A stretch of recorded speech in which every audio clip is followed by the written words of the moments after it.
بسم الله الرحمن الرحيم. اللهم صل على سيدنا محمد.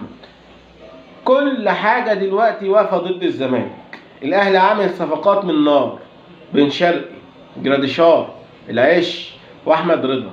4 صفقات قوية جدا عاملها النادي الأهلي. الحكام ضد الزمالك، اتحاد الكورة ضد الزمالك، الفلوس، الزمالك ما فيهوش فلوس والأهلي معاه الفلوس، شويلة بالكوم. المدير الفني جوميز هرب وساب الزمالك ومشوا جروس، وبيسيروا المدير الفني الجديد لسه ما يعرفش حاجه عن الفرقه.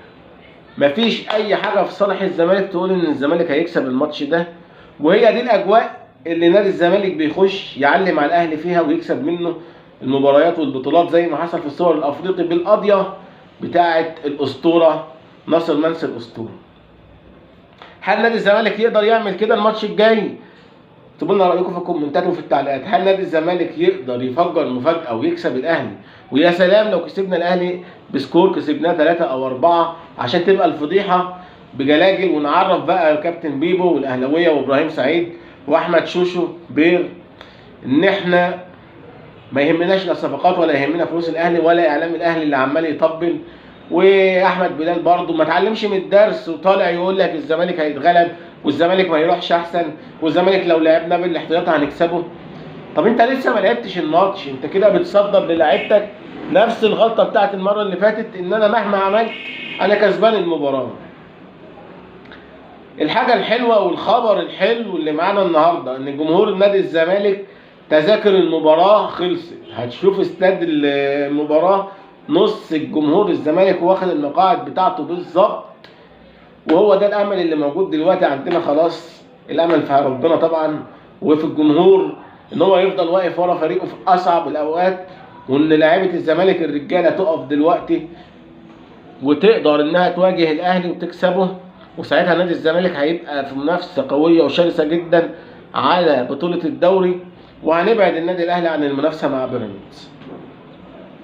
مباراه صعبه ومباراه مش سهله، وخصوصا غيابات نادي الزمالك غيابات كبيره جدا. غياب ناصر منسي، غياب ناصر ماهر بعد ما حصل على طرد و3 مباريات، زي ما تكون يعني جت كده في صالح الاهلي ان ناصر ماهر مش موجود، لان ناصر ماهر في المباريات الاخيره بيعلم على دفاع الاهلي وبيعلم على خط وسط الاهلي. لعيب صعب جدا ان انت تتحكم فيه او ان انت تمسكه او تسيطر عليه وما تعرفش اما الكوره بتبقى معاه بيعمل ايه بالكوره.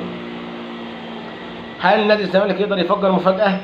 كلنا شفنا الزمالك بيلعب بمشيلاك وبعمر فرج وبحسام اشرف وبيفجر المفاجاه قصاد النادي الاهلي في السوبر الافريقي وبيكسبه، ولكن ده ما يمنعش ان بالورقه والقلم والحسابات العقل والمنطق الاهلي عنده سكواد اقوى وعنده استقرار اكتر بكتير جدا من نادي الزمالك، سواء في اللعيبه او في المدير الفني.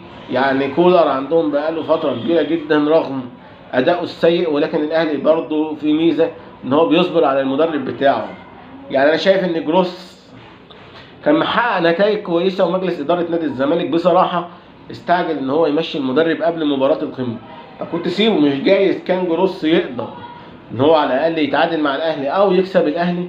ساعتها ما كانش هيبقى في اي داعي للتعاقد مع المدير الفني الجديد، لولا انها كانت خلافات داخل الفريق وفي بعض اللعيبه مسيطره داخل الفرقه ومشيت المدرب، ودي حاجه مش صح طبعا ان اللعيبه داخل الفريق تتحكم في مصير مدرب الفريق بتاعها وتمشيه.